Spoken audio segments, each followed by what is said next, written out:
Hello, bienvenue dans cette nouvelle vidéo. Alors, j'ai vu un commentaire passer dans les emails que j'ai reçus de quelqu'un, je crois que c'est Daniel, qui me disait mais comment tu fais pour travailler dans le froid, pour vivre dans le froid comme ça tous les jours? Mais en fait, juste ça stimule mon organisme, ça booste mon système immunitaire. Je suis beaucoup plus résistante qu'avant. Il faut savoir que quand j'étais gamine, j'étais malade tout le temps. Quand je dis tout le temps, c'est-à-dire qu'il y avait quasiment pas une semaine sans qu'on aille chez le médecin. Donc j'enchaînais des angines, des rhumes, des bronchites, des rhinopharyngites, des otites, enfin la totale. Et puis quand c'était pas ça, je faisais une gastro. Donc voilà, ça fait très longtemps que effectivement je dors fenêtre ouverte. Donc c'est pour ça ce matin dans ma chambre il y avait 6 degrés puisque dehors ça gelait à au moins -5 ce matin. Donc forcément dans la chambre puisque la fenêtre est ouverte et que je mets pas de chauffage puisque la fenêtre est ouverte, eh bien il faisait pas très chaud, mais je suis bien couverte pour dormir. Je mets ma capuche polaire. Je suis bien installée, j'ai pas froid, à part un petit peu les pieds, c'est encore le problématique. Enfin, moi, le plus compliqué, c'est les extrémités des doigts aux mains et des doigts aux pieds. Voilà, c'est ça le plus compliqué. Et à la limite, j'ai même plus froid aux pieds, non pas quand je travaille dehors et qu'il fait -4, mais quand je suis statique au bureau. Ça, c'est le pire parce que même si je chauffe un petit peu avec mon chauffage gaz et puis le four qui fonctionne plutôt bien pour chauffer la pièce, ce qui est assez contradictoire, on est d'accord, mais c'est ce qui me consomme le moins cher, et enfin le moins de gaz, qui coûte le moins cher et qui chauffe le mieux la pièce, plus que le chauffage qui n'est pas très performant en fait. Mais la chaleur, elle monte, elle va pas en bas. Donc il faut vraiment, si je pense pas à mettre la bouillotte sur mon cale-pied mobile, et bien en fait je me gèle les pieds, quel que soit, même si je mets des chaussettes ou que je mette pas de chaussettes, peu importe. Et quand je suis dehors, en fait, la plupart du temps je bouge. Donc ça reste toujours les extrémités, mais au niveau du corps, j'ai jamais froid au niveau du corps. Je suis correctement habillée, mais je suis pas le bibendum plein de couches de vêtements, hein. J'ai 3 fois rien. Je vais te le montrer en essayant de pas faire grésiller le micro. J'ai juste un gilet polaire. Alors j'ai dit un gilet parce qu'il est sans manches, d'accord? Et en dessous, j'ai un petit polaire. C'est un vieux polaire. C'est même pas un truc super chaud. J'ai un vieux polaire. Et lui, il est à même la peau. C'est-à-dire que l'hiver, je mets pas de t-shirt. Si je veux avoir froid, je mets un t-shirt. Sinon, si je veux avoir chaud, je mets un polaire à même la peau. Le plus efficace pour avoir chaud, c'est le polaire à même la peau. Il y a très peu de gens qui savent ça. Et ça t'évite d'empiler des couches où tu es tout engoncé et où finalement tu bouges pas. Donc quand tu bouges pas comme ça, moins tu bouges, plus tu as froid. Plus tu as des vêtements qui te serrent, plus ça comprime ta circulation sanguine. Exactement le même principe que les chaussettes, hein. Enfiler 2, 3, 4 paires de chaussettes, ça sert strictement à rien. Si tu as froid aux pieds, tu auras beau mettre plein de couches, tu auras des couches autour du froid, mais ça ne changera rien. Donc le plus important, c'est de réussir à faire circuler jusqu'au bout des extrémités. Donc il y a le mouvement pour ça, donc la marche. Quand j'ai trop froid à faire les poulaillers, parce que je suis en statique, alors en général, quand je fais les poulaillers, j'ai pas froid aux doigts, j'ai froid aux orteils. Donc quand c'est comme ça, en fait, je vais courir entre chaque poulailler, ou je vais remonter, chercher remplir les copeaux et redescendre en petite foulée avec mon seau de copeaux. J'essaye d'optimiser un maximum de choses comme ça. Si vraiment j'ai trop froid, je descends à la grange, je me fais des petites foulées sur mon tapis en émiettant des copeaux, ça me fait de l'avance, ça me permet de réchauffer, de faire circuler. Et puis je peux aussi enlever mes bottes, me mettre pieds nus et aller marcher dans l'herbe, courir dans l'herbe, et je reviens, ça aura vraiment vivifié les pieds, vivifier la circulation.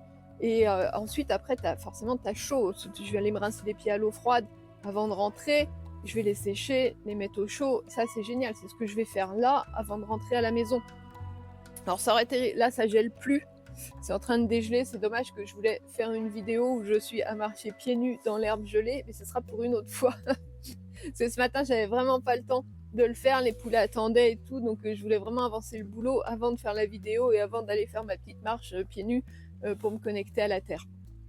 Donc je disais, oui, dans mes bottes, alors j'ai une paire de bottes, mes petites Sagaro là, j'en ai une avec une espèce de fourrure synthétique, donc qui est assez confortable pour l'hiver. Par contre, quand je les garde trop longtemps, même si c'est 2 heures, 2 heures et demie, eh bien, ça condense dedans. Donc, ça fait de l'humidité. Donc, il y a un risque que je fasse des engelures. Donc, c'est pas mieux parce que l'humidité au niveau des pieds, hier soir, j'avais mis une deuxième paire de chaussettes parce que j'avais vraiment froid au bureau et je voulais pas rallumer le chauffage parce que j'allais bientôt arrêter de travailler. Et en fait, je sentais que ça commençait à être humide sur la deuxième paire de chaussettes. Donc, j'ai tout enlevé, j'ai séché mes pieds, j'ai remis des chaussettes sèches. Et avant d'aller dormir, comme le matin, avant de sortir, je me passe de l'huile de ricin sur les orteils et sur le bout des doigts. Et là, pour pas salir mes bottes, en fait, j'enfile une paire de chaussettes toutes fines d'été et je mets mes bottes. Si je mets pas d'huile de ricin, je vais mettre directement mes pieds dans mes bottes. Et j'ai une autre paire où il n'y a pas de fourrure. Donc là, par contre, je mets quand même une paire de chaussettes en laine d'alpaga. Ça permet de pouvoir mettre mon huile de ricin. Et au niveau du pantalon, je suis avec un pantalon de ski que j'utilise plus parce que je vais plus skier. Et puis même si j'avais besoin de l'utiliser, peu importe, ça se lave. Et j'ai juste ça, pareil, il y a même la peau et ça va bien. Voilà. Voilà grosso modo comment je fais pour le froid. Et quand tu as vraiment trop froid, ce qui est important aussi, c'est de t'alimenter parce qu'il faut alimenter. Ton corps, il a besoin pour fonctionner. Mais il faut savoir que quand on fait du jeûne sec aussi, le jeûne sec, ça permet à tout l'organisme de se régénérer et en fait il va brûler à l'intérieur tout un tas de calories pour nettoyer les cellules abîmées, nettoyer tout ce qui a besoin d'être régénéré à l'intérieur et ça produit de la chaleur. Et c'est vrai que quand on est en jeûne sec, on a beaucoup moins froid que quand on est en jeûne hydrique par exemple. Donc ça, mais je t'en parlerai dans une autre vidéo à propos du jeûne. Là je voulais surtout répondre à Daniel et aux autres personnes qui se demandent mais comment Gaëlle elle fait pour vivre dans ces conditions-là. Mais en fait c'est juste, il faut juste habituer ton corps au froid. Des fois je sors, je m'habille pas pour aller dans le bâtiment. Si je dois aller de là à là pour chercher des légumes ou chercher des œufs ou quelque chose ou sortir prendre la machine à laver, je m'habille pas. Des fois je suis juste en culotte ou avec un truc léger sur le dos. Mais c'est pas grave, je sors parce que je vais pas rester longtemps et quand je rentre en fait j'apprécie, même s'il fait que 12 degrés, je vais apprécier d'être dedans. Voilà, c'est de stimuler son organisme, c'est ça qui est important. Notre corps il est fait pour s'adapter, pour optimiser en fonction des conditions qu'on lui propose. Si on le met tout le temps, je vois quand j'étais chez mes parents, il y avait toujours entre 18 et 20 degrés dans la maison et la nuit on baissait le thermostat, je me rappelle, on le baissait à 16. Mais 16, moi j'ai même pas 16 la journée dans mon mobil-home. Et je comprends pourquoi j'étais tout le temps malade, parce qu'en fait c'est surchauffé par rapport aux besoins réels que l'organisme a besoin, ce qui est nécessaire en fait. Et du coup, on fait que fragiliser. C'est exactement ce que j'explique aussi avec mes poussins. Plus tu vas chauffer les poussins, plus tu vas avoir des poussins qui sont malades. Voilà. Alors je sais, parfois c'est contre-intuitif et pourtant, moi j'ai fait l'expérimentation. Lucky par exemple, elle n'a jamais eu de chauffage. Alors certes, elle est née l'été, elle avait juste une petite plaque qui apportait de la chaleur sur un côté. Si elle voulait, elle pouvait se coller contre, mais c'est une petite plaque comme ça de terrarium, hein, c'est vraiment pas un chauffage pour poussins. Et elle avait un polaire, elle se mettait dans le polaire et elle n'a jamais réclamé plus. Et ceux que j'ai élevés en hiver, c'est pareil. En fait, je force l'organisme à trouver une solution, à s'adapter. Les poussins, ils se collent les uns aux autres pour générer de la chaleur, pour partager leur chaleur. Et c'est très bien, en fait. Alors, moi, cette nuit, Chami, elle est venue dormir avec moi. Et ce qu'elle ne fait jamais, elle n'aime pas dormir sous la couette. Et bien là, en fait, elle s'est collée contre moi en boule. J'ai ramené la couette par-dessus elle et elle n'a pas bougé. On a dormi non-stop toute la nuit. C'était vraiment génial. Et il y avait 6 degrés ce matin dans la pièce, je le rappelle. Donc voilà, on a optimisé, on a mutualisé notre chaleur et c'était très bien. J'aurais préféré qu'elle mutualise sa chaleur sur mes pieds.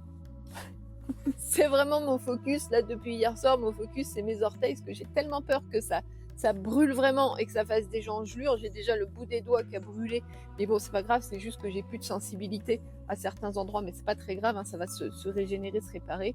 Mais les orteils, j'aime pas les engelures parce que ça brûle, ça démange, ça fait mal, ça gonfle. Enfin, c'est vraiment le truc que je veux absolument éviter.